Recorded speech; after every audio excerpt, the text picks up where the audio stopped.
Evening and welcome to the Tuesday, February 28th, 2023 meeting of the Ashland Zoning Board of Appeals.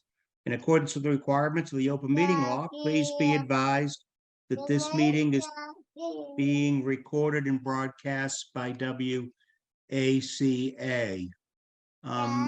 There appears to be the voice of a young child coming across the audio. And there she is. Welcome.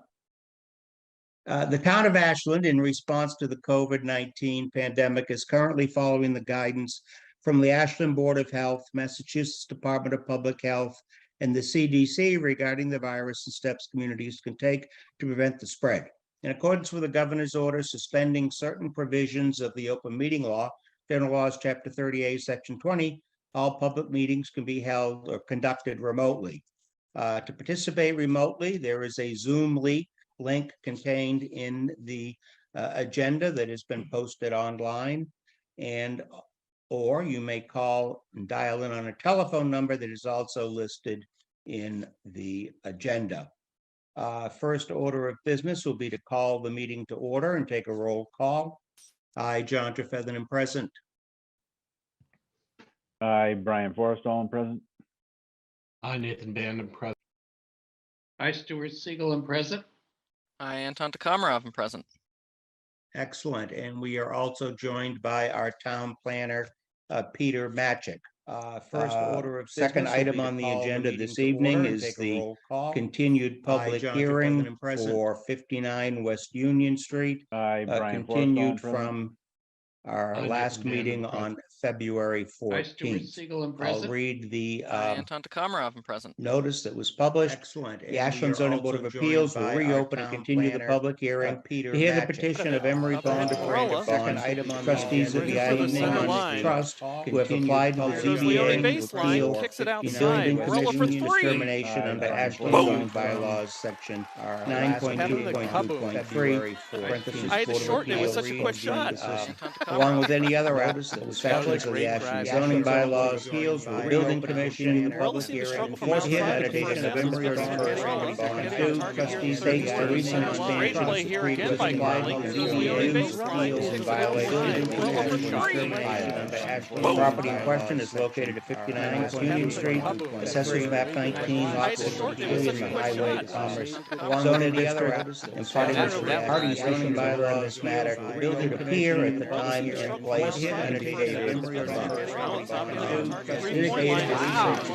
hearing. Hearing was open at our February 14th meeting. The applicant represented by Attorney Connors presentation. Party zoning bylaw in this matter to appear at that point. We had requested, the board had requested an opinion of town council as far as what are legal possibilities of what action we could take on the application. We had not received the town council's opinion, so we were going to continue the matter. We briefly opened up the board for public comment out of order because there were a number of people that were present who wished legal heard. However, it became clear fairly early on occasion that we would be better off suspending and continuing the hearing to today so that we could get the opinion of town council briefly on what our rights were. We could or could not do, and then proceed.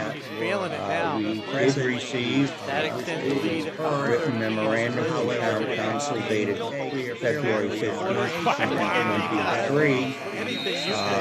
And Attorney Connors, I believe, you have been furnished with a copy of that council. What our rights were.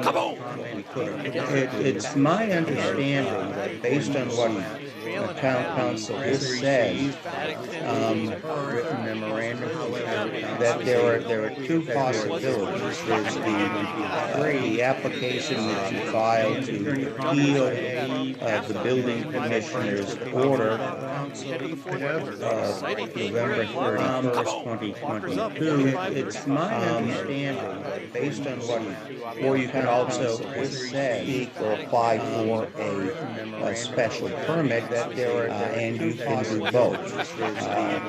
It's my understanding that he has not filed an application for a special permit. That is correct. November 31st, 2022. As I interpret the opinion of town council, if we were to consider a special permit, there would need to be a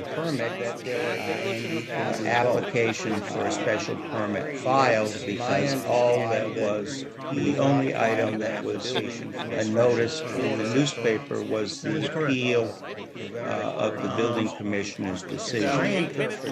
Somebody sees firing over. Is that your understanding, Attorney Connors?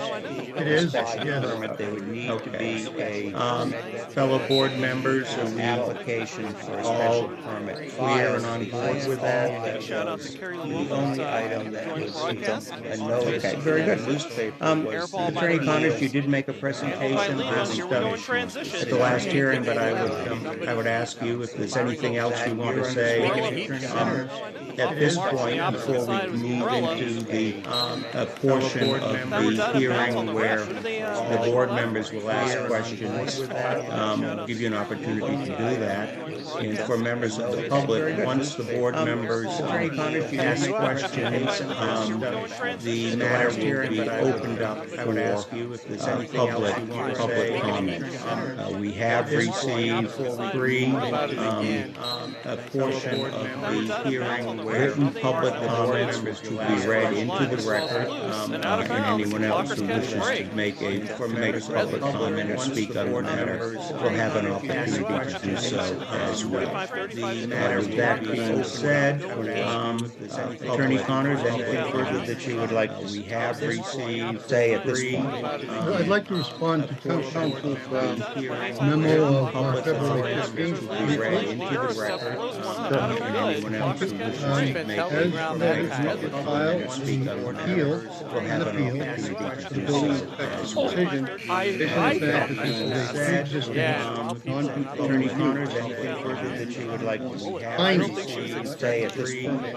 I'd like to finding under 48.6, which memo recognizes that non-conforming pre-existing uses may continue as standard appeal, being that the nature and purpose of the same is Clever in the corner. That's a two. the character of the use and its effect on the neighborhood is not different in kind as we indicated in 6 when the memo recognizes that the existing use in the area that was used for contracted yards dating back 30 years of nature and purpose documentation on the new character of the use, factual information regarding the permits. So basically, we are saying that we indicated this is a contracted yard that is in existence.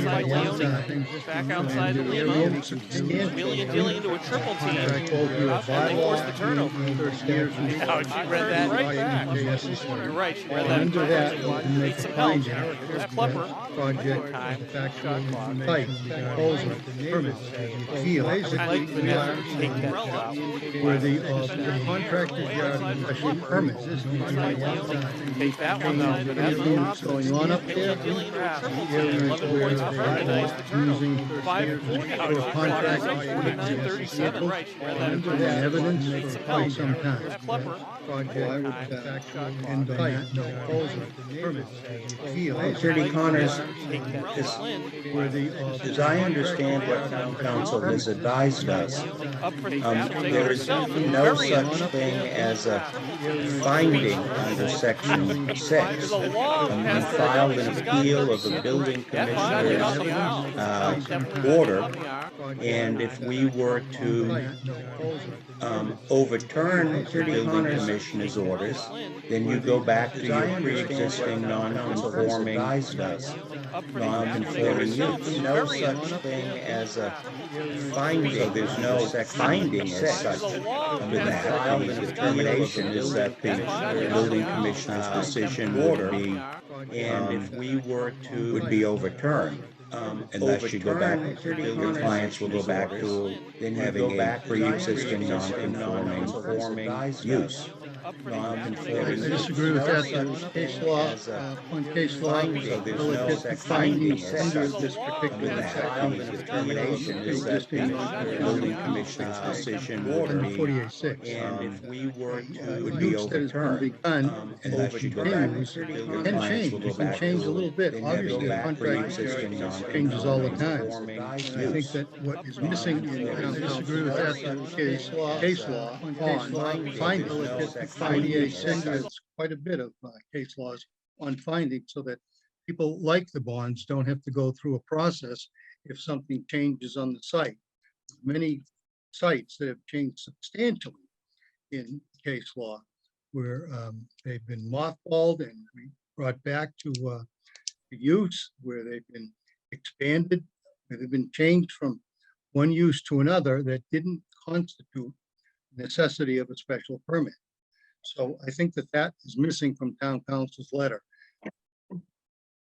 Well, Attorney Connors, you mentioned several times that there's numerous case law in support of what you're telling us, but have you submitted any of that case law to us for consideration? I mean, the only case law I see in here in your submission was, I guess, what references the powers test, which doesn't seem to address what the point that you're referencing. I would think that town council would have been aware of case law for findings under 48.6. I'm happy to do that if you'd like. I'm very surprised. I'm happy to do that. Okay, well, I think I'm not speaking for myself, and I'll give my fellow board members an opportunity to chime in on this, but we've got an opinion from town council. As I interpret her opinion, there isn't a finding. In fact, she refers to the review and analysis as misplaced under section 6. So if there's case law that supports what you're telling us and contradicts what town council seemingly has advised us, I think the board would appreciate receiving that. Brian, Nathan, Stu, Anton, your thoughts on this point? I'd be interested in receiving the case law, I guess, if there is a actual practical difference between receiving a finding under section 6 and us just overturning the building commissioner's appeal. If we're just talking a matter of semantics, then I think I'm fine rolling ahead. Okay. And that may be a question for Attorney Connors, what in his mind the practical difference between a section 6 finding and us simply overturning the letter would be. A section 6 finding memorializes the fact that these folks have a contractor's yard that's been in existence before you changed the bylaw in 2000, I think it's 19. 2019, you added a section in the table of uses under F, industrial uses, contractor yard or landscaping business under the CH zone is an N, so it's not allowed. And if there's some mindset in the town or in the building inspector's mind that these people have are doing something that they need a special permit for, that doesn't make any sense under the bylaw when you have section 3.3.2, I think it is. I'll just check that. Where you recognize that pre-existing non-conforming uses may be able to be continued. Well, Attorney Con, I'm sorry. in your own bylaw, I'm sorry. Go ahead. I don't think anybody is contesting that your clients don't have a pre-existing non-conforming use. The question is whether it has been expanded to the point where a special permit is required. The building commissioner's letter references that the property is a pre-existing non-conforming use. So I'm not quite sure what type of a finding you would want from us. And we're not able to go out and measure the contractor's yard and say, you've got a pre-existing non-conforming use with a contractor's yard 50 yards by 100 yards. I mean, that's not what we're here for. So I'm not quite sure what the point is. I think Attorney Band's suggestion that is there any real practical difference from what you're asking, other than something that I don't see the distinction, frankly. Well, under your 3.3.2, a use may be awarded a special permit for a change or substantial extension of use. We don't have a change, and we don't have a substantial extension of use. We've provided GIS mapping that shows the site back about 30 years, and the areas that have been used have remained the same right up until the present. Contractors' yards change as a matter of course, daily, weekly, monthly, yearly, depending on the type of work they're doing and the equipment that they have and what they're storing and what they're taking off the site. So we really don't want to have a special permit for something that is pre-existing, non-conforming, and has not got a substantial change or extension and doesn't impact the neighborhood. I think that's as clear as it can be. The fact that you want to see something relative to binding case law, I'm happy to provide that. I just thought that would be something we may not need it, but again, you're asking us to accept your proposition that there's been no extension of a non-conforming pre-existing use. The building commissioner made a finding and sent out a letter back in November where he indicates that in his opinion, there has been. And it's up to us to determine whether the evidence that we hear tonight and at this hearing supports his opinion or does not. And if it supports his opinion, then presumably we would deny your appeal. If we find that his findings are not supported, we would allow your appeal. And I don't know how else we're supposed to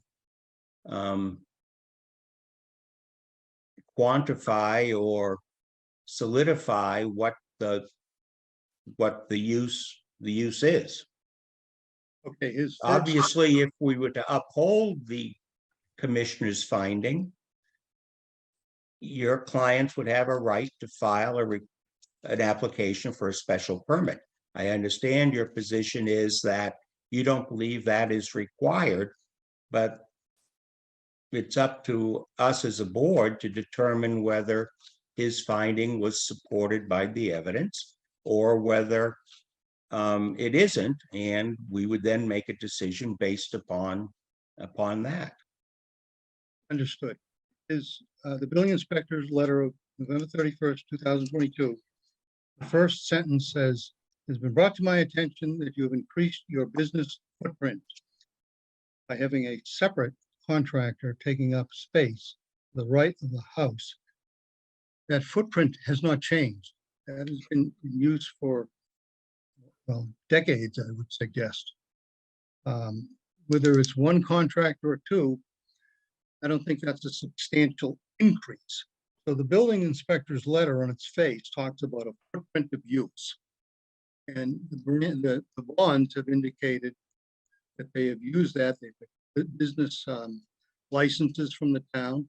And we provided a plan from the original tract showing there was a non-residential barn on the property and several GIS maps that show the site with a area of disturbance, let's call it, where the contractors used that area for lay down or parking or whatever equipment they had in storage. The next part of it was that they had a shed that was in the setback. That shed has been moved, and that's not part of anything because we believe that that has been corrected. So we're back to a business footprint as indicated in the building inspector's letter in the first sentence. And then he goes on to talk about a contractor's yard ordinance, which I think we've addressed quite succinctly with respect to a change in zoning in 2019. I will indicate that the bonds did attend various planning board meetings at that time and spoke to the board relative to that, along with some other people in the area, and making it clear that they were using the site for a contractor's yard. That's, of course, in the appeal letter and document. Okay. Well, why don't we move on with questions if any of the board members have questions? And as we usually do, we'll start out with Brian. Yeah, I'm reading the letter from the building commissioner, and on the third paragraph, it says any increase in use requires a special permit from the zoning board of appeals. Now, we've been here before, Attorney Connors, where you say they only added one extra contractor. So that's really not increasing the use that much. And I've asked you in the past, you know, do you consider that it doubles the use from one company using it to two companies using it as a space? And at what point, if you say, no, it doesn't increase it, at what point does it increase it? Is it 3 contractors in the yard or 4 contractors in the yard that increases the use to the point where you need a special permit? I think you have to look at the interpretation or the definition of substantial extension. The areas are still being used. The bonds may give us some information now as to the amount of use of that property over time. But if I have $1 and I get another $1, double my dollars, I'm not substantially richer. But I'd ask the bonds at this point if they would indicate to us what the actual activity up there is that may help understand the second contractor's amount of use.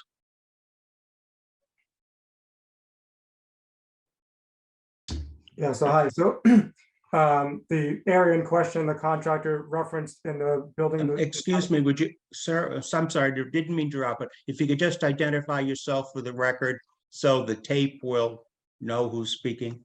Hi, how's it going? Emery Bond, 59 West Union Street. Thank you, sir. So the area in question in the building inspector's letter dated November 31st, 2022 is a separate contractor with an in and out use.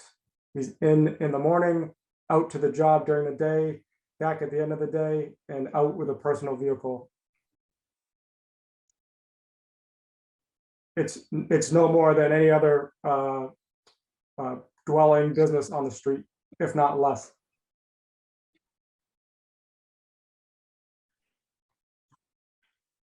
Okay, thank you, Mr. Bond. I still, you know, I've been here before where I don't understand when it becomes substantially more. If this contractor adds 2 more employees and it's 2 more trips in and out, and plus I just don't know at what point we change it. So we have one contractor, yourselves, working out of the lot. And now we've had a second contractor, which granted, it's only 3 or 4 extra trips in and out of the yard, but I still don't understand where we draw the line of substantially increasing.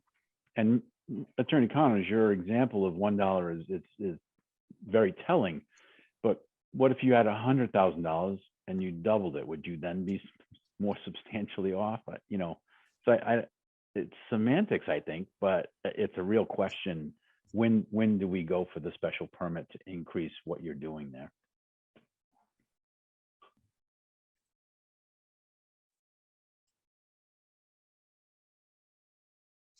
Anyone want to take a shot at that?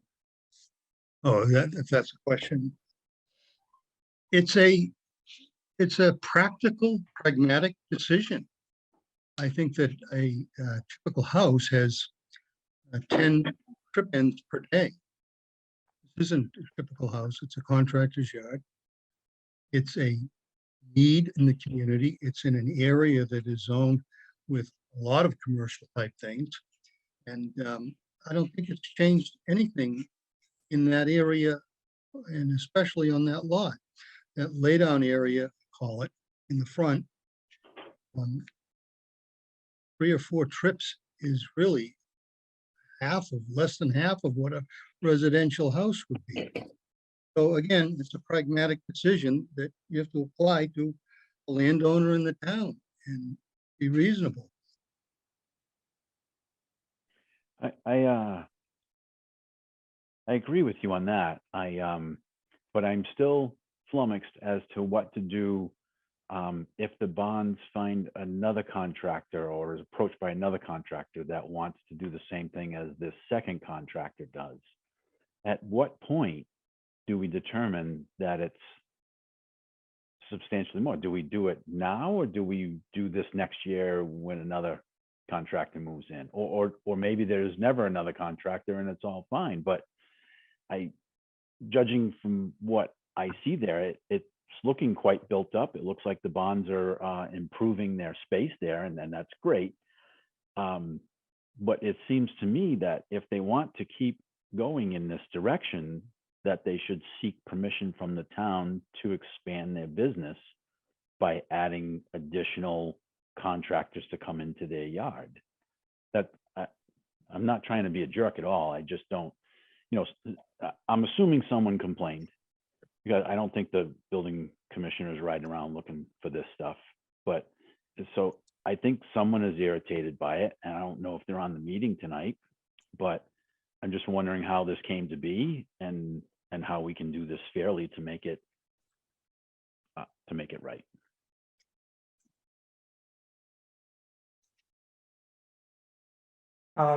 Mr. Forrestal, we would also like to know where this complaint came from, because we've asked 3 separate parties in the town of Ashland and they refuse to answer that. So maybe the board could tell us that. It's not relevant to this matter. And I don't have that information either. And I just made an assumption on that because I don't think the building commissioner is, the one who brought this to light. So,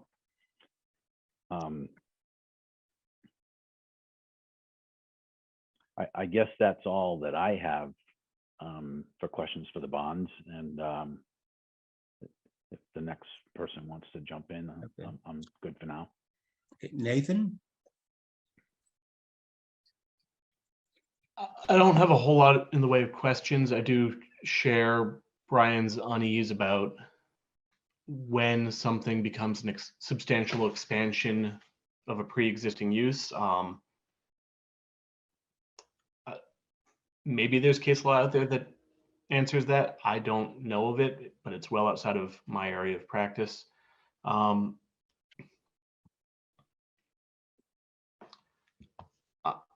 I wish we had more from the building inspector here, because really what we're left with is his letter and his word that there is a substantial expansion against the images Attorney Connors has provided us. And given the lack of documentation of an expansion of pre-existing use, I'm inclined to lean towards the applicant at this point, but I am certainly open to hearing new information. I would, Mr. Ban, I would also agree with you there where we've been in business for many, many, many years at this property, and the code enforcement officer has only been with the town of Ashland since January of 2020. So I would also like to argue that it's hard for him to make a decision on that based on what he's only seen in as of the time of the letter, 2 years. May I ask the Bonds a question? You have a lot of information in here relative to meetings and discussions, not only with the planning board, with other people. Do you care to expand on that just for the record, please? Yes, so we've hosted the planning board on our property on September 10th, 2019, as part of a survey of properties on West Union Street. After that, we were made aware that the town of Ashland was going to be changing the zoning for commercial highway and eliminating the use that we make use of. So we attended the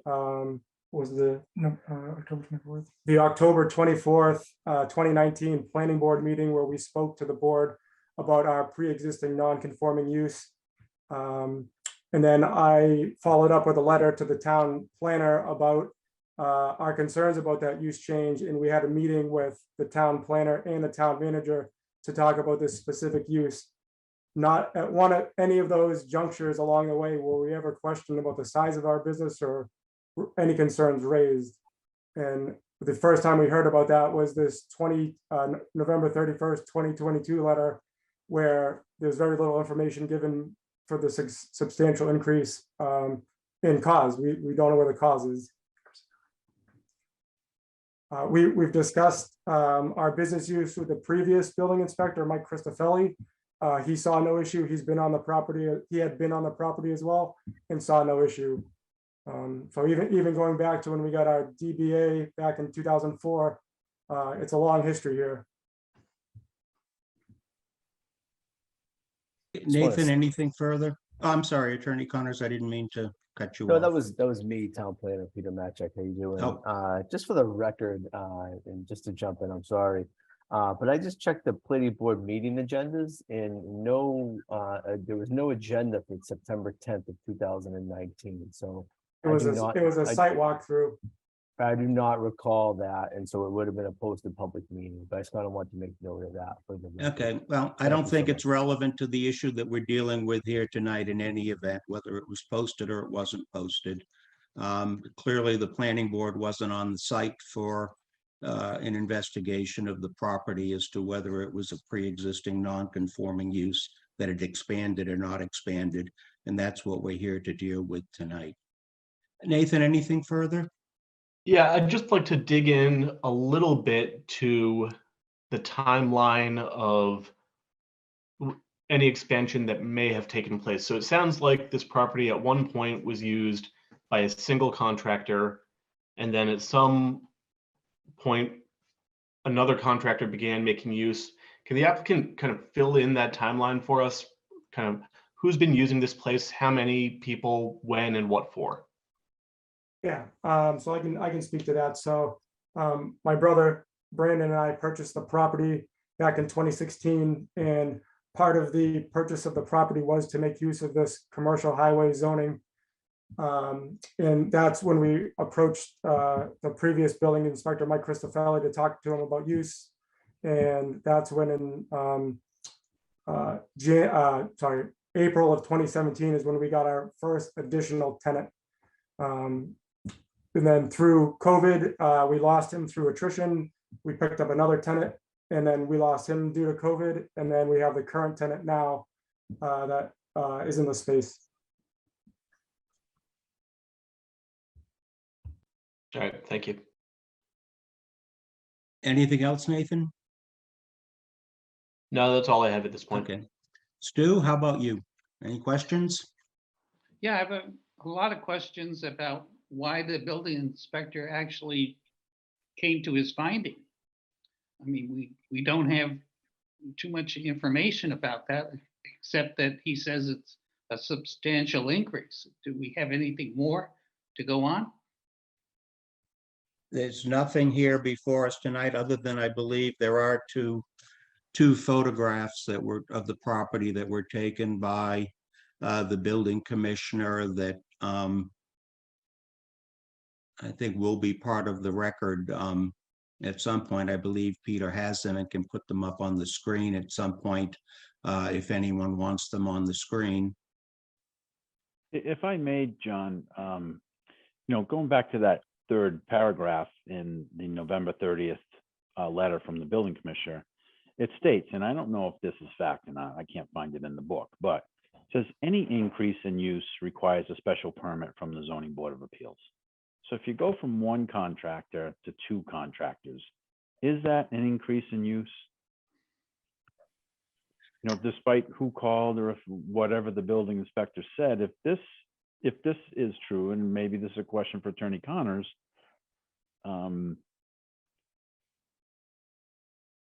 is it time to go for a special permit to increase the size of the business?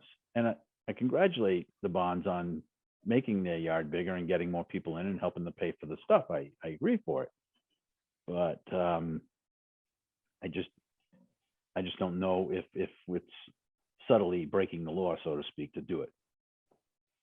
I would like to correct something. I don't think they made their yard bigger, as the photos indicate from the long history. It's basically the same footprint of permits, let's call it that. But in terms of use, the use of the property, whether it's one guy laying down machinery and pipe or whatever it is, or three guys, it's the same use. It's the amount of vehicles going in and out, I think, is really the key issue in looking at use. If it were Perini going in there with, all their equipment every day, that is a big use. It's using the yard much more than it is now. It's a small contractor's yard for small contractors coming in and going out once a day. I agree with you, Attorney Connors, that it is a small contractor's yard and it was grandfathered in as a single contractor's yard. But it seems to me that it has been increased to allow a second contractor to come into the yard. So it does seem to me that the use has increased. And again, I just go back to, at what point do we agree that the use has been increased? Is it 3 contractors or 4 contractors or more? I don't know, but that's my problem with this. Well, issue. I think, I'm sorry. No, go. Thank you. I think that we're asking for findings, previous non-conforming.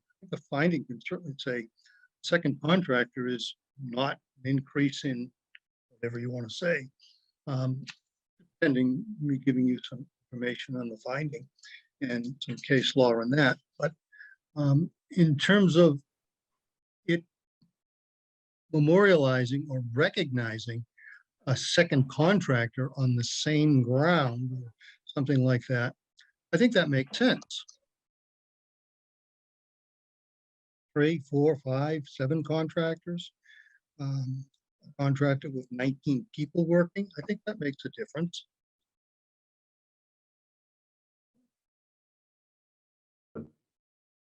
Okay. Why don't we go back to Stu for further questions? Sorry, Stu. Thank you. Well, can we ask the building inspector if that was the reason why he issued his order? Because they had a second contractor on the yard specifically? Let's clear that up and say, what are the issues that you found? I'm talking about the building inspector. What are the issues you found to come to such a finding? Yeah, Mr. Siegel, if you read our application, the letter that we wrote back to the building inspector after we received the letter, we'd asked several times for that exact question and we were not provided it. Well, we're sitting here guessing about what was meant, but we have to understand that specifically before we can make a decision. Well, the building inspector is not here. And I would suggest we have to make our decision based on the evidence that is presented to us as part of this proceeding. And if there isn't adequate evidence presented as far as what the expansion is, then our decision would flow from that. It's, Then we have to assume that it was the second contractor that the bonds have on the yard. That's the only difference between the bonds owning the yard and the current composition of who is using the yard today.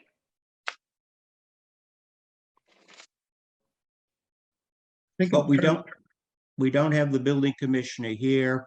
We don't have any clarification from him on what, other than what the letter says. So that's what we're going to have to go on in making our determination as to whether that decision is supported or not.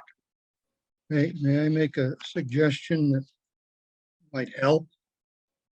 We have, Certainly, we have, my understanding is we have abutters and nearby neighbors that would indicate some sort of support for this, and perhaps they have a good idea of the degree of use, if that's the right word, if you get to that point of the hearing. but we will certainly hear from the public, and they will have an opportunity to state whatever they wish to state, and hopefully it will be helpful to us in reaching a conclusion. Stu, anything else? No, I'm in a quandary. We either have to get additional information, or we just have to simply say that if the building inspector made that determination, then by default, even without a vote, we have to support that.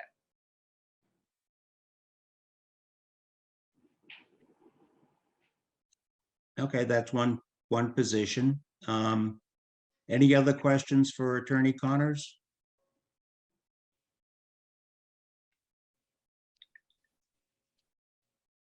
Not for me. Okay, sorry. Anton, you're up next. I have nothing for Attorney Connors. Thank you. Okay. Yes, Peter, do you have the those two photographs that we could perhaps show on the screen? Because I'd like to ask Attorney Connors and the bonds some questions about them, if I may. Apparently, I can confirm you can see this. It's a black and white still of the property. Below it is a colored image here of the property 59. Yes, Okay, Attorney Connors and the bonds, it's my understanding that these photos were taken from or by the building inspector on or about the time that he wrote the November letter. And looking at the photos, it appears that there's a gate, and I don't see that gate in any of the photos that were attached to the appeal and the documents and other things and other photos that were from Google Maps, etc. When was the gate placed there?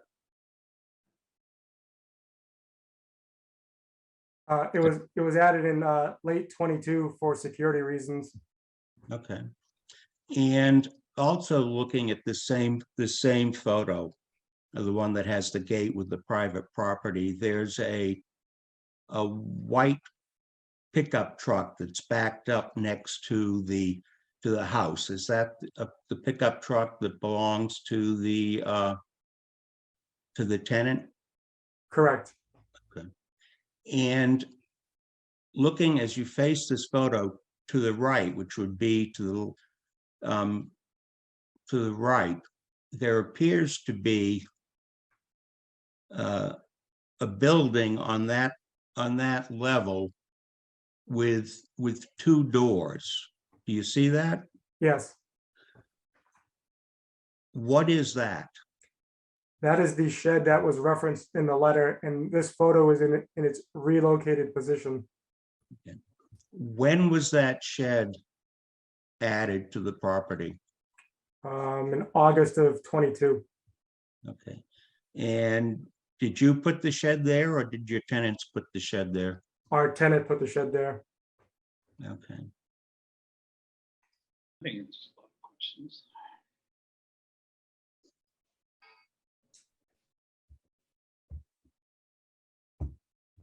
And Attorney Connors, I don't want to debate the matter for you, but would you consider the addition of a shed and the gate a substantial change in the property? Well, A, certainly not the gate, and B, the shed, I think it's below the threshold in the zoning bylaw, although I'm not certain of that. Maybe the bond could address that. There's a certain size that the bylaw invokes for a shed permit. Yeah, it's 160 square feet. It's under the 200 square foot threshold for obtaining a building permit per the bylaws. Okay. And what is the shed used for? Storage. Okay. Storage by the tenant? Yes. And before the shed was added in 2022, where did the tenant store its items? Under a tarp outside. Yeah. Peter, could we go back and look at the other photo for a moment? Okay. And the vinyl fence that is there now, when was that added? March of 2022. Okay, and it appears to be a cement post in front of it. I'm assuming that was added at the same time? Correct. Okay.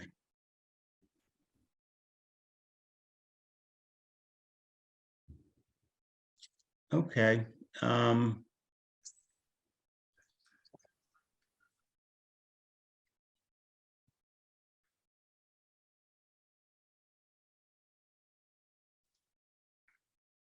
Okay, I don't have any further questions at this point. Okay, if we could go back to the regular screen. Before we open the matter for public comment and reading the written public comment that we received, any further questions from board members? Yes, I have a question. Is there anyone living in the house behind the pickup truck there that was pictured in the prior photos? Are people living in that house? I don't see how that's related, but yes. But can you answer the question? Yes. The answer is yes, there are Correct. people living there. Correct. Who lives there? I don't see how that's relevant. Can you answer the question? There's people living in the house. Who are they? Are they related to your family? No. So you rent that house out? Yes. Thank you. Anything else? Okay. As I indicated, we had received 3 written communications from the public concerning this matter. They are all going to be entered in the record. Because we have so many people here tonight, I'm just going to read them very briefly into the record.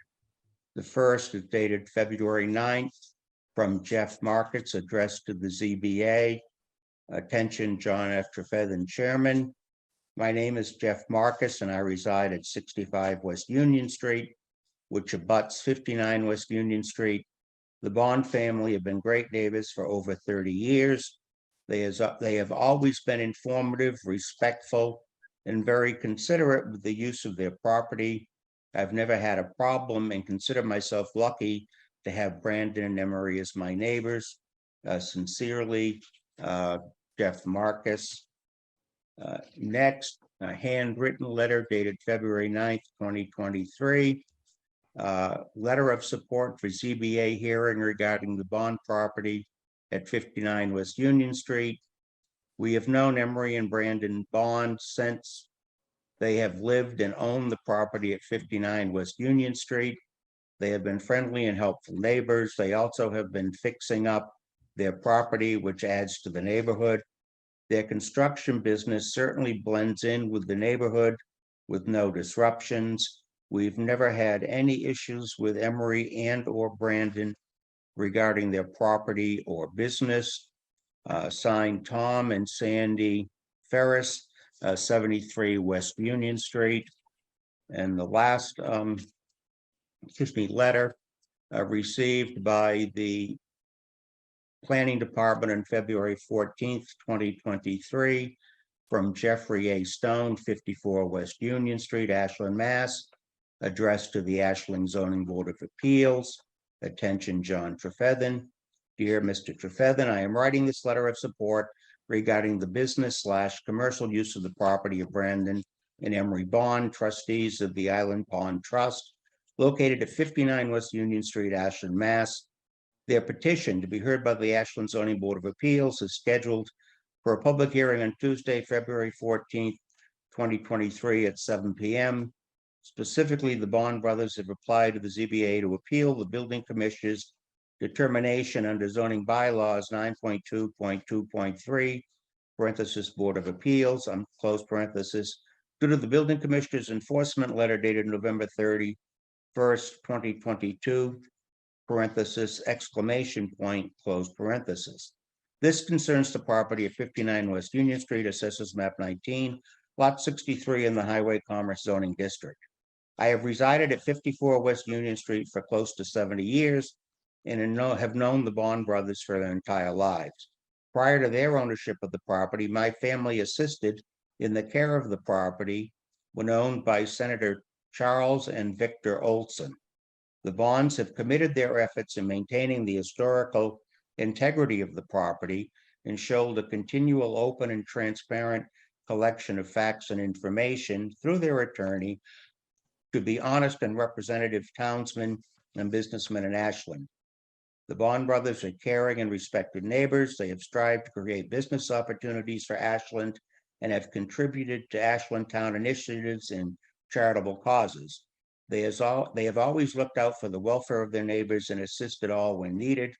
Their business ventures have always considered the needs of their neighbors in terms of safety, quality of life, and aesthetics.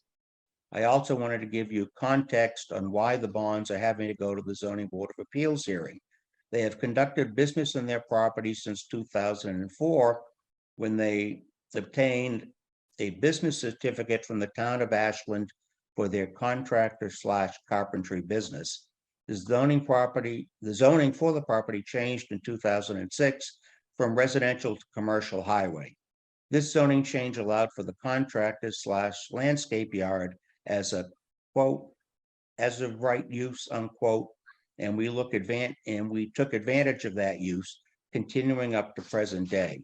In 2019, the town of Ashland changed the zoning of commercial highway to eliminate the contractor/landscape yard in its approved use.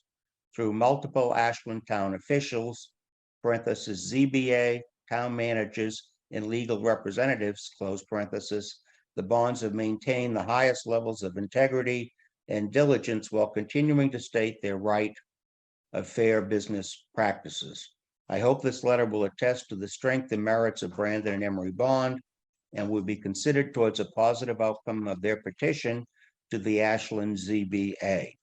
Thank you. Sincerely, signed, Jeffrey A. Stone, 54 West Union Street, Ashland, Mass. 01721, parenthesis, a butter for 70 years.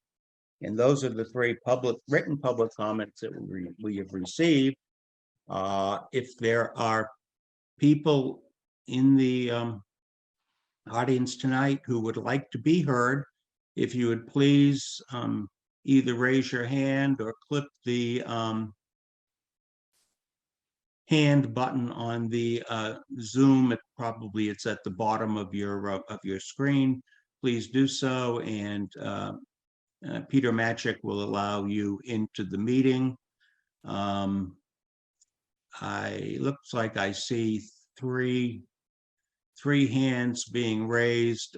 Peter, and if you recall the order in which they were raised, we will take them in that order if we may.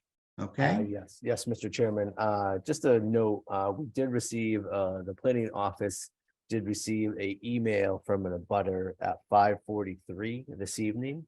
Obviously it came in late, but I did receive that from Mr. Bill Rodenheiser, who is currently present on the call as well. So that email was received. However, it did not go out to the board members, nor have I had time to take a look at it, but I just want to make that for the record noted that that did appear in my inbox.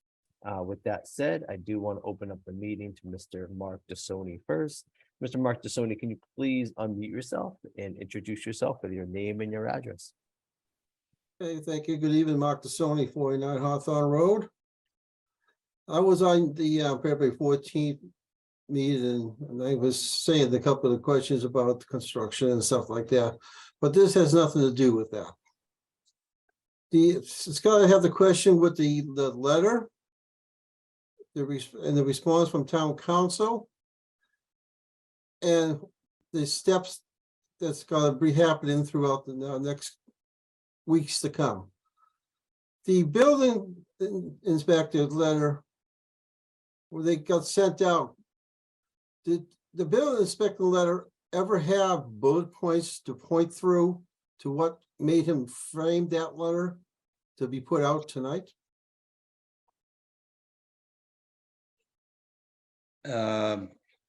Mark, the building commissioner's letter of November 31st has been entered in to the evidence. It was part of the online documents that are available to be used, and it speaks for itself. I don't know what you mean by bullet points as such, but Okay, it by speaks for bullet, itself. what I mean by bullet points, it would not be a regular salutation, dear applicant, whatever. It would have to have the reasons why this letter is being framed and being brought to the board's attention. And that was talked on earlier already. And the expand of use, I'd say that's probably it's a non-existent, because it does not expand on site zone use. It says personnel. So that's two things right there. And I'm glad to know that the neighbors of others all have good intentions of what they think about the bonds and everything, which is great to know. Have to have good neighbors and good communications with themselves. The zoning, about 2 or 3 times in this meeting, has been changed all through the time, commercial, highway, and residential and all that. But now it's being disputed again. And if this is being passed on by today's standard, what would the zoning be for today's standard?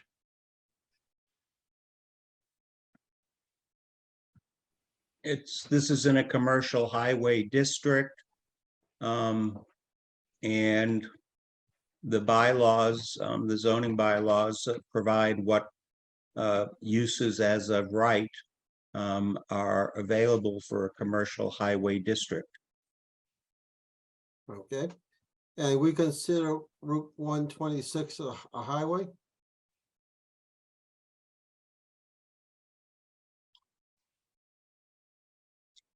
Yes or no? I don't know what 126. Route 126 is a state Yeah. numbered, it's a state numbered route. It's owned and maintained by the town of Ashland, plowed. And to my knowledge, and the zoning abutting and or surrounding the property is zoned highway commerce, Mark. Okay, so That's not where this property is located, so why don't we focus on where this property is located? yeah, I'm focusing of course to the zone highway commerce, and 126 is not part of the title highway commerce. That's where I'm going with that. I'll drop it from there. And I appreciate the bonds. How they brought in another set of people coming in for work and job and business and what they have there. But was before the land, before the bonds got their second tenants. This is my last question. Was that land zoned as private property? That's it. Thank you. I don't know what you mean by private property. It's, my understanding is it's been owned by individuals for years. And the Bond family has owned it for a number of years. The zoning changed slightly when the contractor's yard was no longer an as of right use, and that change was made in, I believe, was the late 2000s. Okay, I'll reframe that question. And this will definitely be it. Before the other tenants came there and the bond's been there, did the other tenants change it from bond's property to private property on their own with the bond's permission? Thank you. Again, I'm not sure what you mean by private property. The property is owned by a trust that has the two bonds as trustees. Okay, then they have owned the property. That's, they own the property, but when you showed the picture, you showed the closed gate that said private property on the sign. How'd that change from bond's property? that is a gate that is on the bond's property that Mr. Bond indicated was placed there in 2022. Was it private before then? Mark, I don't know what you mean by private property. It's been owned by a trust with the bonds as trustees. And that's all I can tell you. And I think that's the end of this line of questioning, I think, Okay, Mark. then now, and other before the gate was in, before the other people got there, it was open with their bonds property on their own. Thank you. Peter, looks like there are two other hands Yes, raised, and if you would identify and Yeah. welcome the next person. Just for the record, I misspoke. It's 135, not 126. So that was my my bad, and it's getting late, I guess. With that said, Mr. Steve Morgan, you were the second person with your hand raised. Please unmute yourself and introduce yourself with your name and address. Yeah, Steve Morgan, 136 Concord Street. Was here listening into the hearing. I just state for the record, I don't really know the bonds, but I have listened in and I've read the documents as are available for the hearing. I'm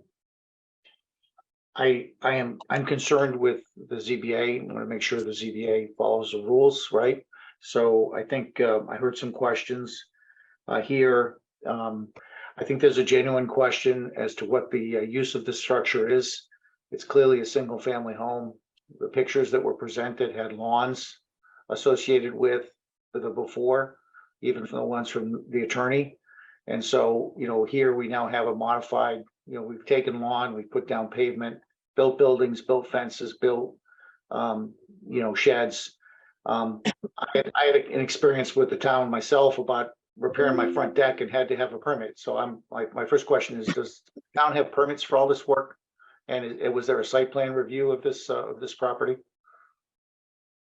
Mr. Morgan, all we're here is to determine whether or not the building commissioner's letter advising the bonds that the property had extended a prior non-conforming pre-existing use, any other zoning issues for another time and perhaps before another forum.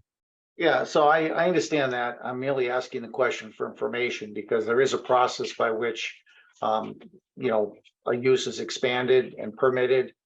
You've invited the applicant to file for a special permit. There may be other permits that were needed or not done. I clearly see in the photo an expansion. I know personally of the Gilbankin case over in Southborough where you had 3 businesses in one lot.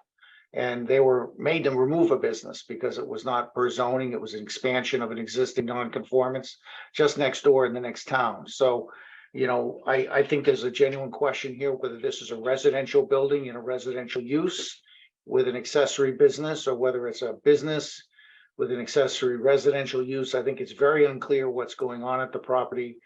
I think it is very clear, however, that if you're trying to subdivide and add units and add tenants, that is an expansion, even if it's in the same footprint.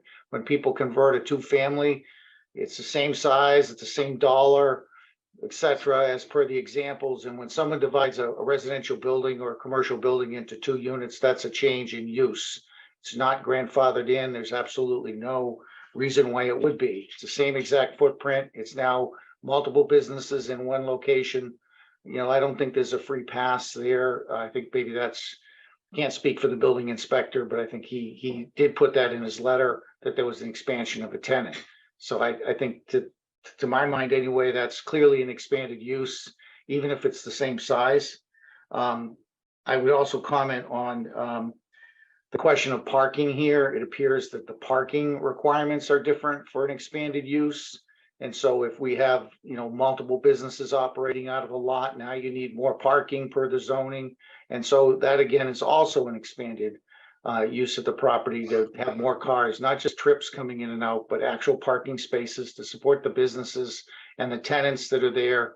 You know, these are questions which I think easily could result in the building official determining that there's a change in use at the property. You know, if this was a residential building, and you know, it had a certain amount of use and then it became a lot without a residential building and it was commercial, that's a use. But now you seem to have both the residential, the commercial, and a third commercial business. You know, similar again to the case I happen to know about next to the post office in Southborough, which was made to remove a business. So those are my comments. And I would urge the board to you know, make the applicant, you know, follow the rules. And one final comment is that, you know, findings are not required on a hearing. There is a case, I found it in the last 30 minutes while I've been listening, where it's been very clearly said that the ZBA doesn't need to make findings. I mean, it can if it wants to, but it isn't required. So to the point that was made at the beginning, you know, if you choose to make a finding, you may, but you're not required to. You can just deny it without findings. So obviously findings are helpful for the next step if someone appeals you, but it's not mandatory. So anyway, those are my comments. Thank you. Looks like one more person wishes to be heard, Peter. Yes, I have 2 people actually with their hand up. Oh, okay.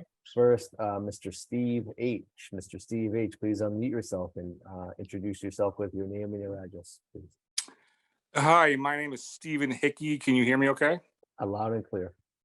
Okay, I own the property immediately to the right of the bond business. So as you're standing at the street looking at the house or looking at the lot, I am to the right from, you know, next to the Dunkin' Donuts. Or in between the bond property and the Dunkin' Donuts, I should say. I want to focus on, first of all, a clarification. I thought I heard a board member refer to a letter dated November 30th of 2022. The only letter that I've been able to see is dated November 31. Are there 2 letters or are there just one? There's just one. If one of us said the 30th, we misspoke. The letter was dated November 31st, 2022. Yeah, that's why I asked. I didn't sure if someone had corrected a letter because November 31st isn't a real date. So I just wanted to double check. As you were commenting and questioning it, I was thinking to myself, doing the old, you know, childhood rhyme that I don't think there's 31 days in November, but that's the date of the letter that we're dealing with. I just want to make sure there wasn't a correction that I was missing, because I just want to focus on the letter. The first thing that kind of catches my attention is the building inspector is saying that there has been an increase in the business footprint. And he refers to that area that you put the pictures up on, to the space to the right of the house within the front yard. As a guy who's owned property there for a number of years, I will testify that I've absolutely seen that area used in the past over the years by contractor type stuff. I've seen pickup trucks there. I remember a yellow backhoe was parked there in the past. I recall, I believe, a skid steer that was there in the past. It's not, I was surprised to see that this is considered a increase in the business footprint. I would say that it is not. It is an area that has absolutely been used before. That's the one thing. And then the second thing I was going to comment on was people are talking about I guess I'll say the density of the use, one contractor versus two contractors and that sort of thing. I'm a little puzzled at that. I've heard the Bonds actually testify, I believe tonight, that they've had tenants there in the past, first of all. Secondly, if a contractor yard is a contractor yard, if you have one contractor that's not very big and another contractor that's not very big and they share the contractor yard, so be it. They're not expanding the actual footprint of the area. They are using what was there, what has been used in the past. I liken it to a single tenanted, if you have a 100,000 square foot single tenanted office building, so one office tenant was in that building, all of a sudden that tenant goes away, you get 2, 3, 4, 5 tenants in there. That's not a change of use. That is just more tenants occupying the same space. It is absolutely not a change of use at all. There would be no reason, I don't believe, to ever go back to a planning board for a change in that use. So I just don't get that. You could have a single family home that's occupied by 2 grandparents and they only have 1 car.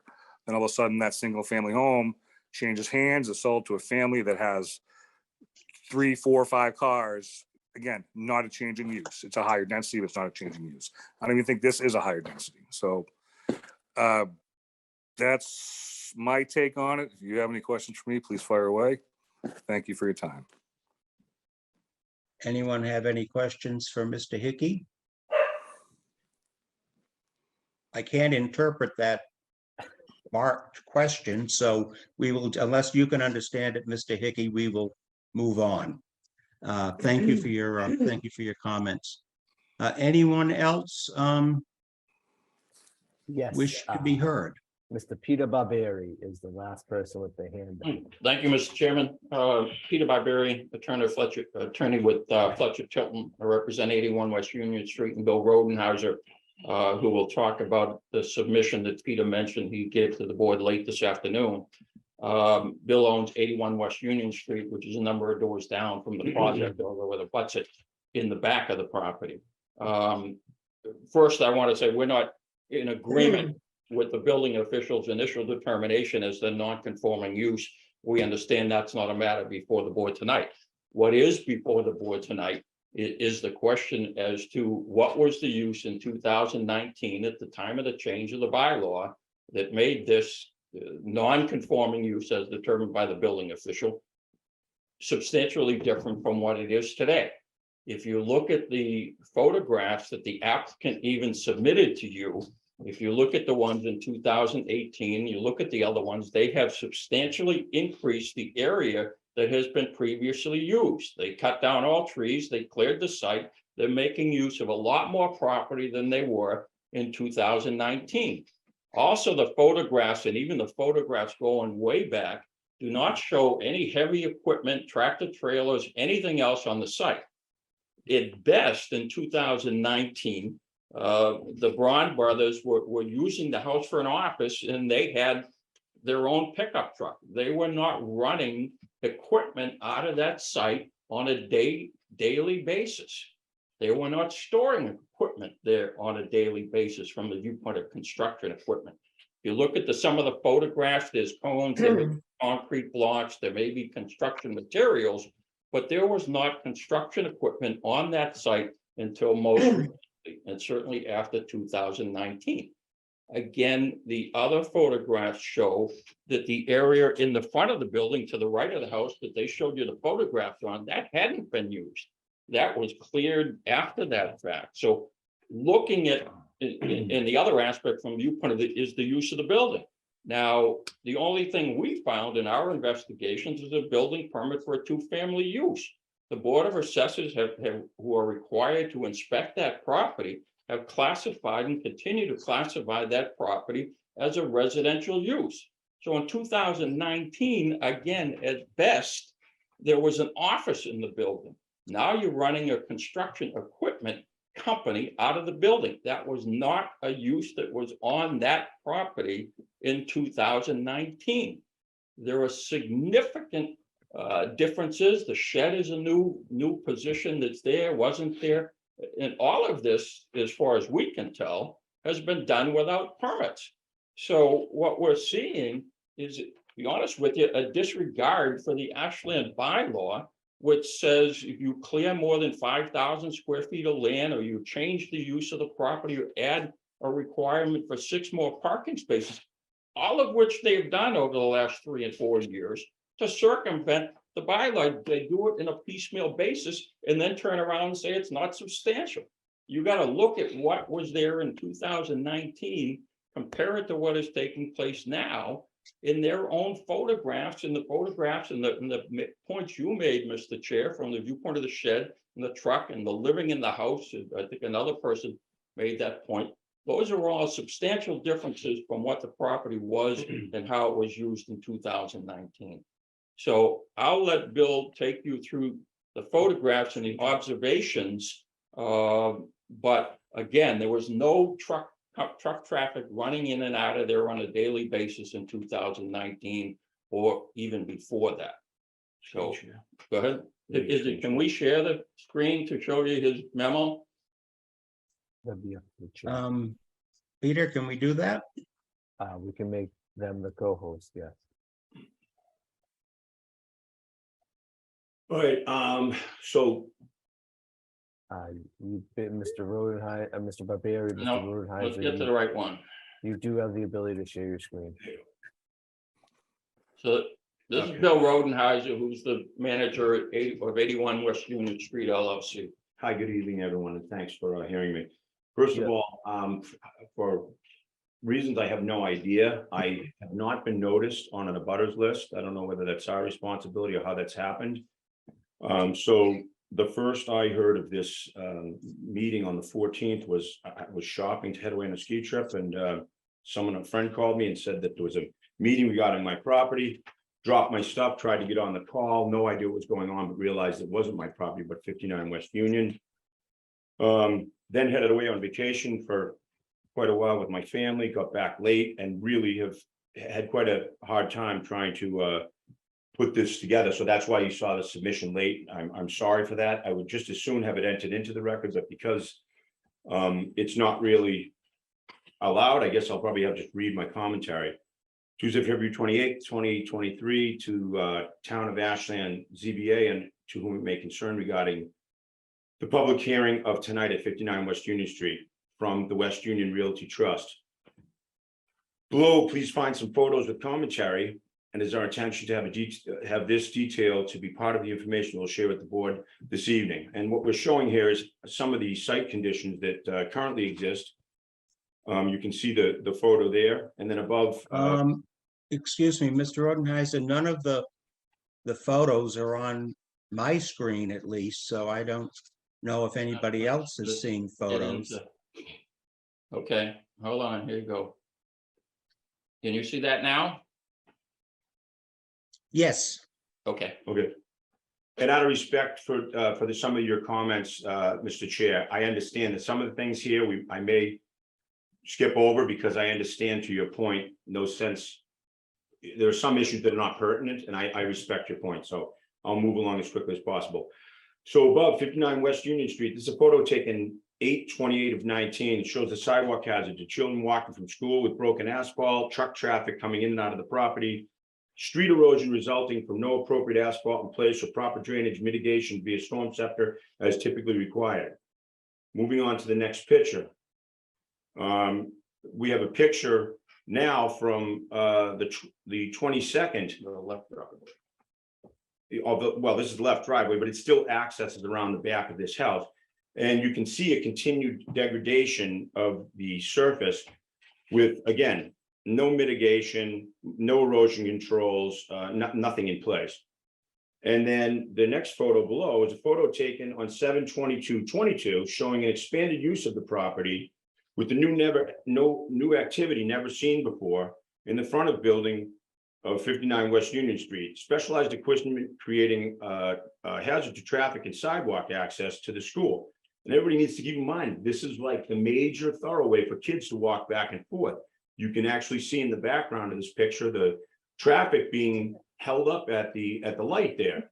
And I understand Mr. Hickey made a point about his visual inspection, having witnessed the types of use that the bonds are currently participating in the rear of the property. Well, I bought 344 Union Street, May 25th, 1989. I then lived next to Mattery's funeral home for up until 2007, at which time I was involved in this property and lived on Wilson Street in Hopkinton. And I drove by this place a million times, and I never witnessed, not ever, one thing like that on the right side of this house. And to the contrary, the bond's pictures also show nothing like this in terms of use. So moving on, I think probably, you know, the next picture is just a photo of the building chart, okay, from the building chart, and it's quite clear that the front structure was listed as residential, as Pete had alluded to. And while zoning converted this property commercial highway as supported in the two, it must be noted that this was supported in 2006 when I had this property under agreement, this very property, 59 West Union Street, with the father of the bonds, who supported through the warrant article my changing with Peter, who we walked this whole change through the towns, okay? Mr. Bond, if you look on the next page, is a signer. On the very last page, he's a signer, there's his name. And he spoke at town meeting on the warrant and spoke without reserving any of his rights to this property. While I can appreciate that they may have had a business certificate at the time, it would be awfully interesting to see what the business certificate actually allowed them to do. So ironically, the submission photos by 59 West Union Street show the property in completely disrepair as far back as 2020. And absent building, electrical, or plumbing permits, it's not understood how the occupants are even living in the structure. I went through a very detailed assessment with Mr. O'Porter and the building official and people in the office to copy all of the records some time ago. And I was able to, now, once I heard of this meeting, I was able to go back, find my pictures to sort of recapture in a very quick manner what it is that really has occurred in this property. And from this very picture, you can actually see. So have all the fire, life, and safety measures been installed and inspected according to the Ashland Fire Department?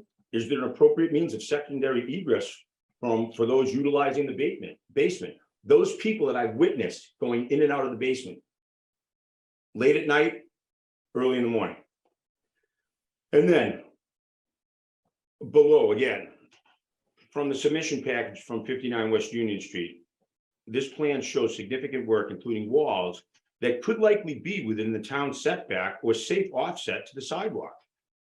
You'll note that this retaining wall is certainly in excess of 4 feet and doesn't have any type of retention for a fall hazard.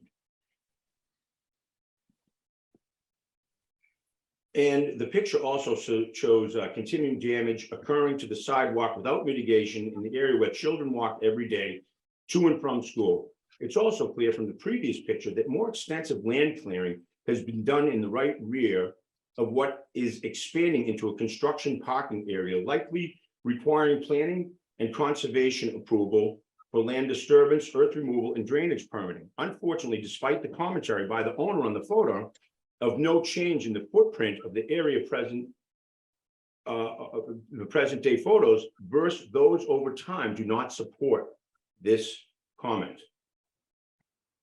So you can see here they've made this comment, and then you'll see on the following photos below, you can see clear evidence of expanded tree cutting from a picture I found that I took back in July 13th of 2022.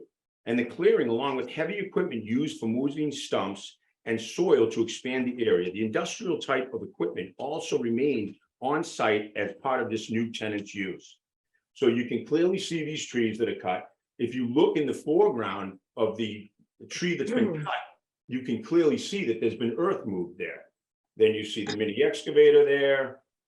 And I'd also like to know the shed that was brought there, was that from the site, or did that get brought to the site from the tenant? Is fuel stored in it? These are the kinds of questions that come more into play if you go through the actual process of following the planning board rules and get the appropriate permits. So in conclusion, the simple fact is, in this instance, the owners of 59 West Union Street have drastically altered and expanded the use of the structure in the front of this location. Regardless of any zoning changes to the commercial highway, the owners have submitted many pictures that show no type of past activity for which they now seek to base their appeal on. To the contrary, there is evidence of a slow and creeping mitigation of use from the back to the front of the property. This slow but increasing intensity of use is indicative of what's occurred for years on this entire property. Remembering, I've been in the town since 1989. The owners completely fail in each and every regard to show any concern for the public way as it relates to the dangers of their increasing use in this school zone. No concern for the creation of impervious surfaces coupled with drainage supporting the same has ever been considered, or even the current entrances or in any of the previously or recently expanded areas on the rear of the property, let alone the expansion of the area to the right of the residential structure in the front of the property. We respectfully request that the board recognize that this is not in the best interest of the town to have this type of industrial activity occurring across the constantly in such close proximity to such a sensitive area within the school zone on a high visible roadway. Thank you for your time. Okay, thank you. Thank you.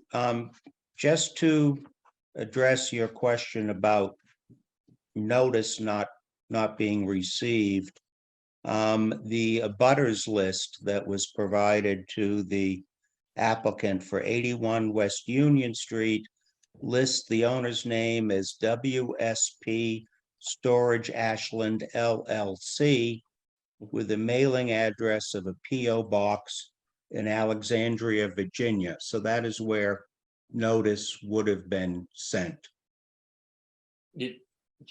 Just so you understand, the property is a condominium. That's one of the unit owners of the condominium. Ah, okay. Well, That's definitely not me. okay, well, I was going to say for future reference, maybe there's a way to Yeah, we're check here with now. the with the town to straighten that out so that you do get notice if there's any other issues.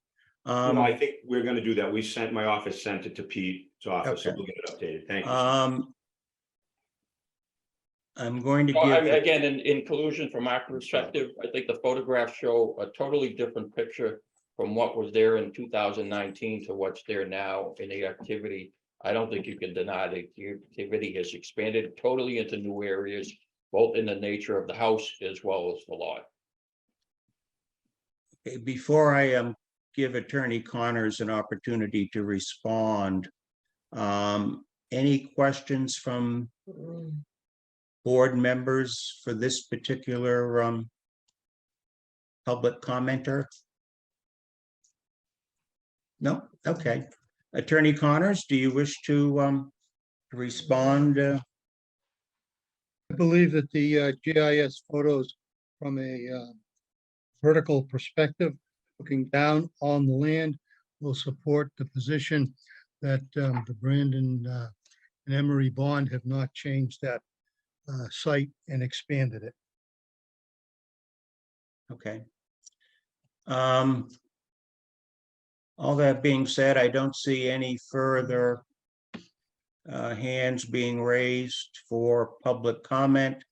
So would someone like to make a motion to close public comment?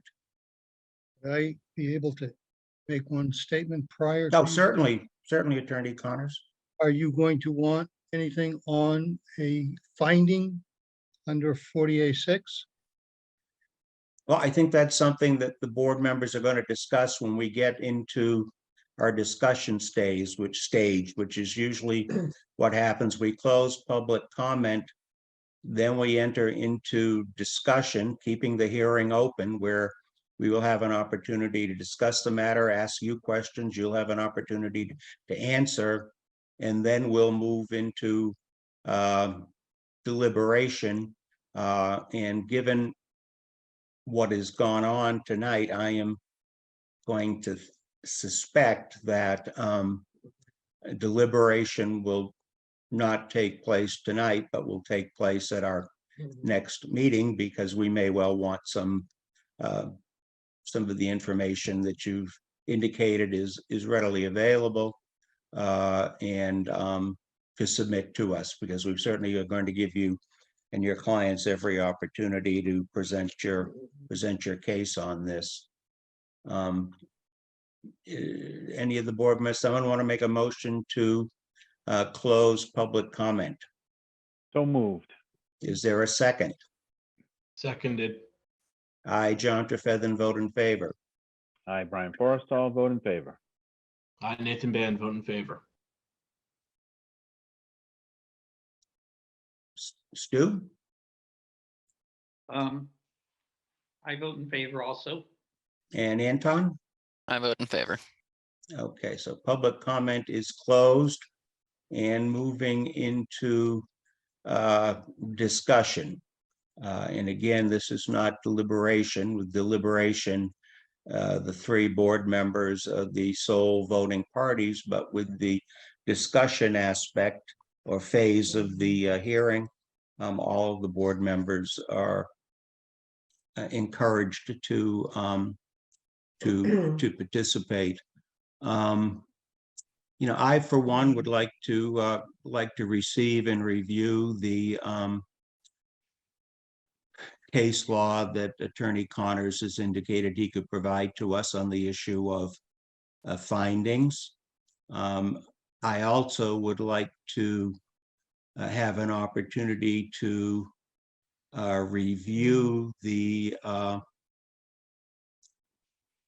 email correspondence that was received late this afternoon from Attorney Barbieri's client. Obviously, there was a verbal or oral presentation, but I would like the opportunity to study that a little bit. I don't know what others feel. Brian, thoughts? Yeah, I'd like to review that email. Bill did a great job of going through it, but I'd like to see it myself. And then wait for any other fact-finding stuff that comes through from Mr. Attorney Connors as well. Okay. Nathan? Yeah, I'm in agreement with that course of action. Okay. And Stu? I would suggest that the building inspector should also review it and make a comment on it.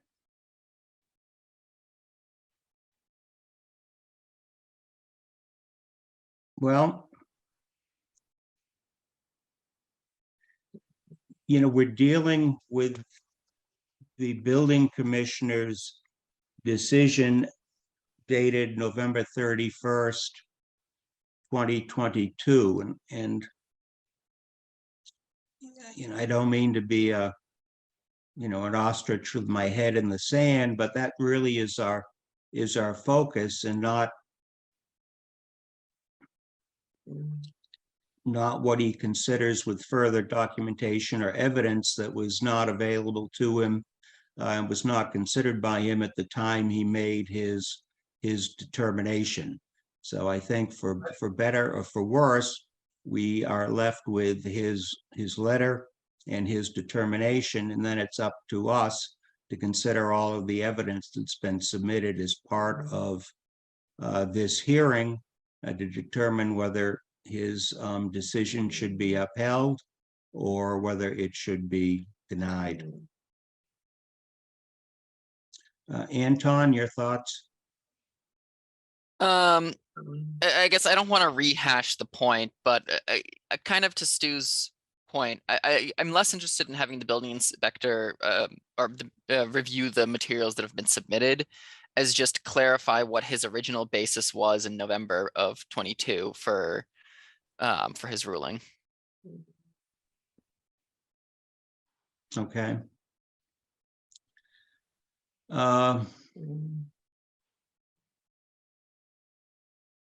Peter, at this stage of the hearing, is that something we can request, or? Yeah, as the zoning board of appeals, you do have the power to subpoena, not subpoena, but to request, I would say subpoena, it's a strong word, but to request any and all information. So I think, you know, I can email and obviously I work closely with the building commissioner, and I can email him, and obviously I'll do that with a CC to you, John. And then we can kind of go from there. And if an attorney, excuse me, Mr. George Connors, Attorney Connors, would be kind enough to send over any case law to myself, I'm happy to present that in an email to the board, as well as post it online for any interested member of the public. I mean, it would be a little out of order because we've already heard from a lot of people on this, but I think, you know, it would help all of us, you know, put the decision of the building commissioner in perspective and give us a little better idea. So Brian, Nathan, Stu, Anton, are you fine with that? Works I for am. me. Okay, good. Okay, then Peter, you understand what it is that we would be requesting for the building commissioner? Yes, I do, you know, Okay. and you know, I think you're looking for clarification on the basis of his findings, you know, and correct me if I'm wrong, but I can, obviously as chair, I will CC you, John, and obviously if I miss any points, I would allow you to chime in and go from there. And then obviously the hearing has been closed, but then we can kind of take any of that take this matter up at any meeting. Well, we haven't closed the hearing, so I'm that sorry. hearing is still open. So we just normally hear the evidence, as it were, and then have public comment and what have you. But you know, there's more than one way to do things. So this would, I think, be in the best interests of a fair decision for everybody all around.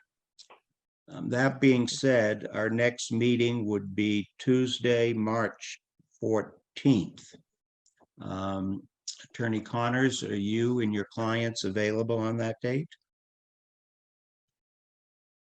I believe so. Okay. I know I am. Bonds, Yes, that's fine. Okay, good. Very good. Someone wish to make a motion to continue the hearing to Tuesday, March 14th at 7 p.m., excuse me. I don't get up at 7 a.m. anymore. Okay. I heard a motion. I heard a second. I, John Trefethen, vote in favor. I, Brian Forrestall, vote in favor. I, Nathan Van, vote in favor. I, Stuart Siegel, vote in favor. I, Anton Komarov, vote in favor. Thank you very much. Thank you, everybody. Thank you for members of the public who participated in the hearing this evening and gave us the benefit of your thoughts and opinions on this matter. It is appreciated. Thank you. Thank you, Attorney Connors. And thank you, Mr. and Mr. Bond. I just now have to find my agenda, which is buried in amongst my papers. Next item on the agenda is a discussion with Sunitha Kara. And Ms. Kara, I see you are here, but you're muted. So if you could welcome. And did I pronounce your name correctly? You pronounced it very well, John. Thank you. For members of the board, you've previously been advised that Ms. Cara has expressed an interest in the Zoning Board of Appeals. And at the present time, there are two open positions for associate members, excuse me. And the select board has advised that they would like members of the public to attend a couple of meetings of the board or committee that they wish to perhaps get involved with to see if it's a right fit for them and whether they wish to be considered for the board. We have one person who is attending his third meeting now, and we will deal with Mr. Sullivan a little bit later on. And this is Ms. Cara's first meeting. We've all seen your talent bank submission. Is there anything you'd like to let us know, or any questions you would like to ask of any of us? No, it was an interesting conversation to go through and what's happening. This is my first time, so it felt like all new to me, but I slowly started understanding it. I've been in Ashland for over 13 years. I think we moved in 2009. Our kids were in elementary school, and then they're almost ready to go to college now.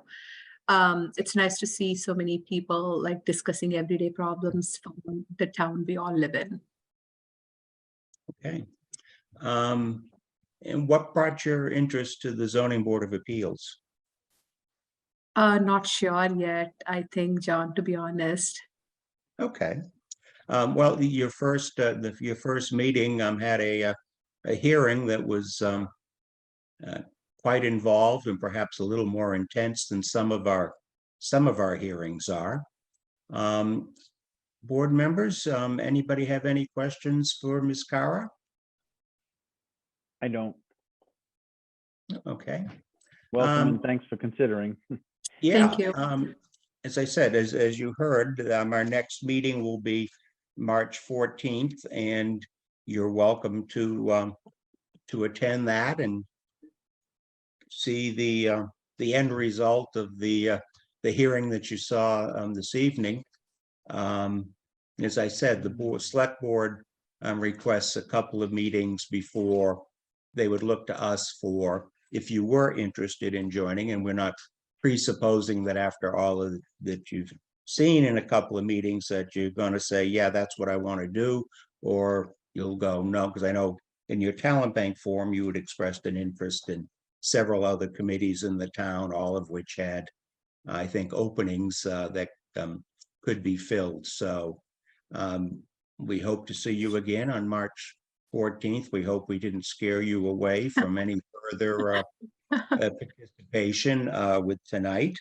And do you have any questions at all for us? I have a few, but I think I'll watch another meeting. I think I'll then slowly start getting like idea of how the meetings roll and what kind of issues come up here and how does the resolutions happen. Very good. Well, we welcome you back at another meeting and to continue your observation and answer any questions that you might have. Thank you very much. Thank you. Okay, next item on the agenda are meeting minutes for the first one for January 10th, 2023. Peter, with help, I believe, from other members in the planning department office, prepared draft meeting minutes for us, sent them out to us last week. Peter, did you receive any proposed changes from any members of the board? No, I haven't. Okay. Any members have any questions for Peter concerning the minutes? I don't. Okay, Someone wish to make a motion to approve the minutes as drafted? So moved. And is there a second? Seconded. Okay, I, John Trefethan, vote in favor. I, Brian Forrestall, vote in favor. I, Nathan Band, vote in favor. I, Stuart Siegel, vote in favor. I, Anton Takamara, vote in favor. Very good. And next is approval for the minutes for our February 14th, 2023 meeting. Those were sent out at the same time last week. Peter, did you receive any proposed revisions from any board members? I did not. Any discussion about the minutes as drafted? If not, someone like to make a motion to approve the minutes of our February 14th meeting as drafted? So moved. Is there a second?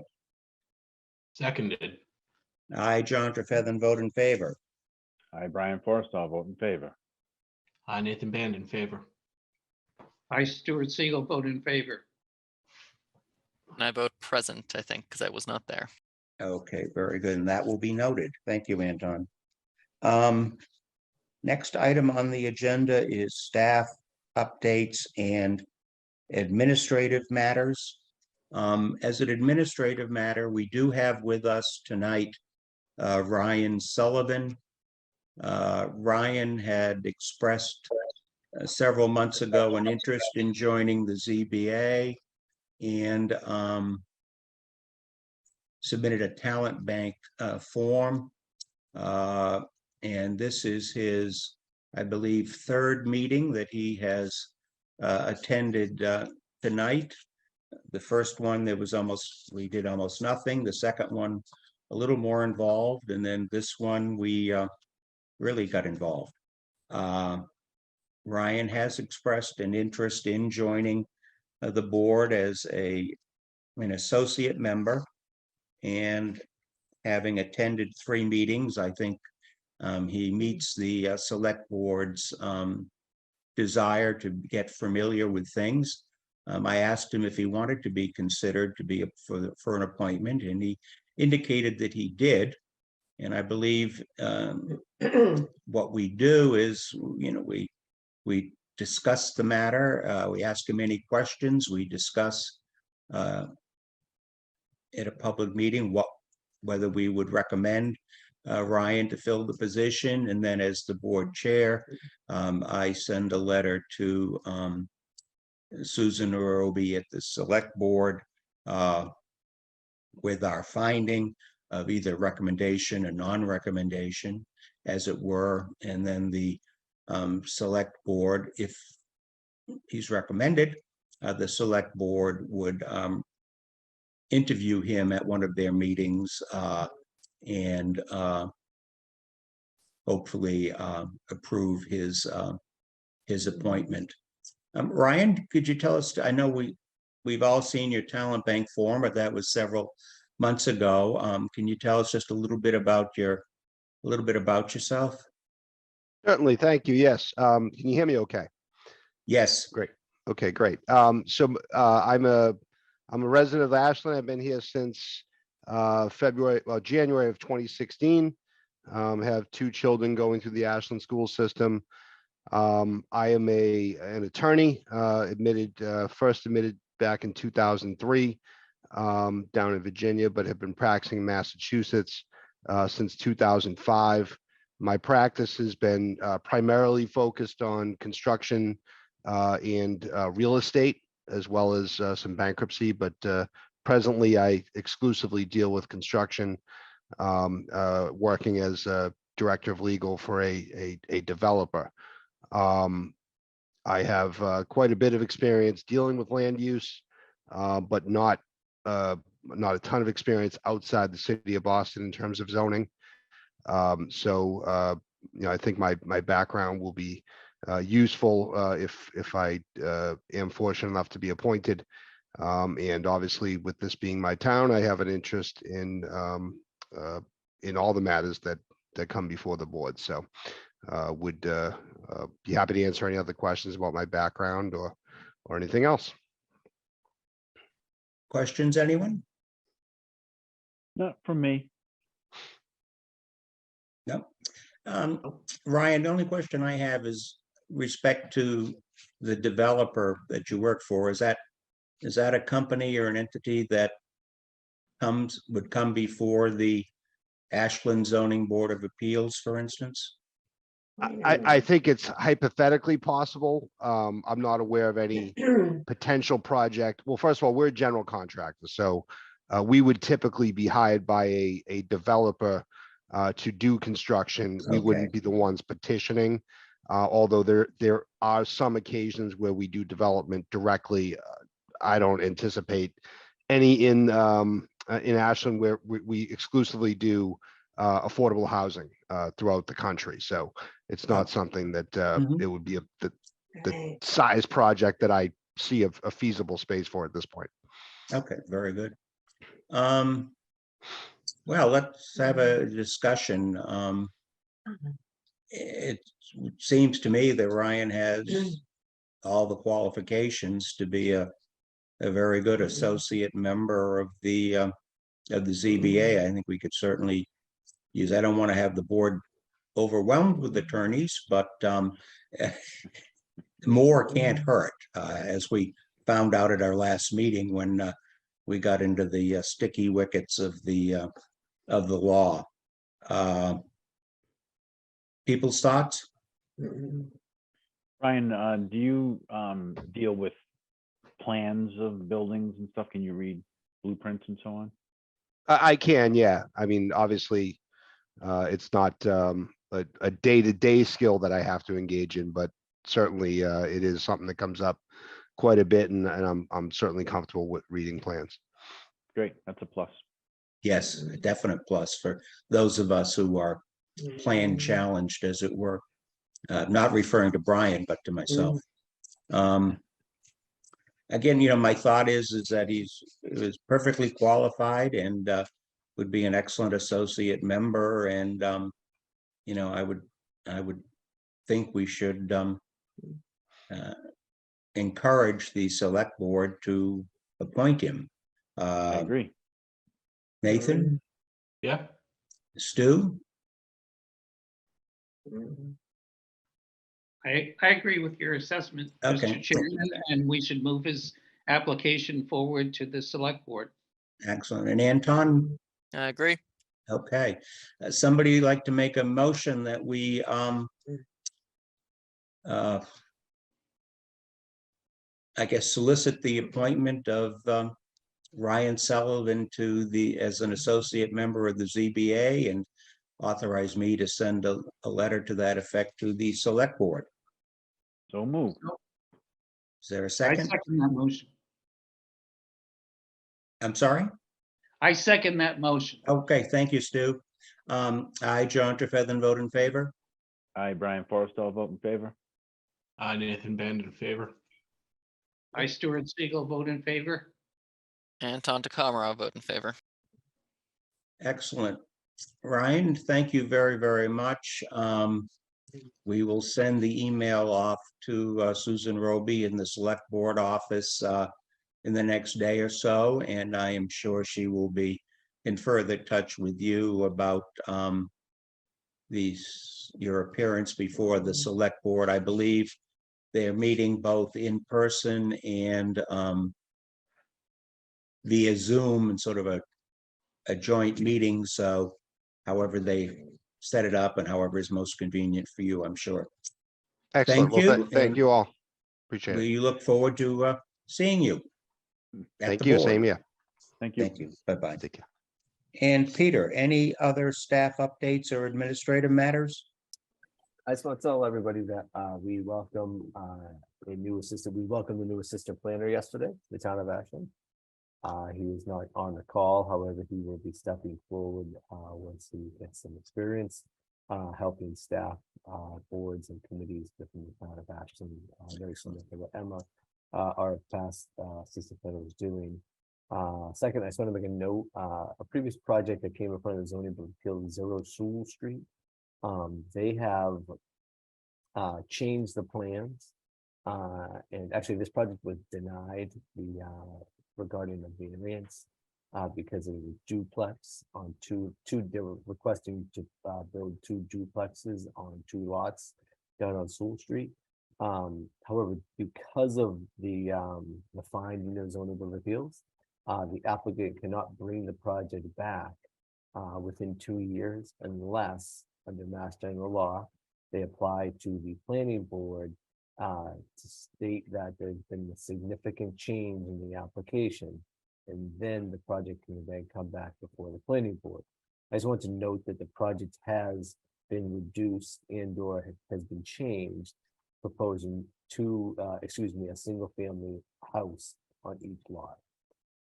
And so that's where that project stands. And that will be going in front of the planning board at their next meeting. So that is yet to be determined. However, I just want to make note that is a situation and or there's a possibility that that project will come back to the zoning board of appeals as a new project. And that is all I have.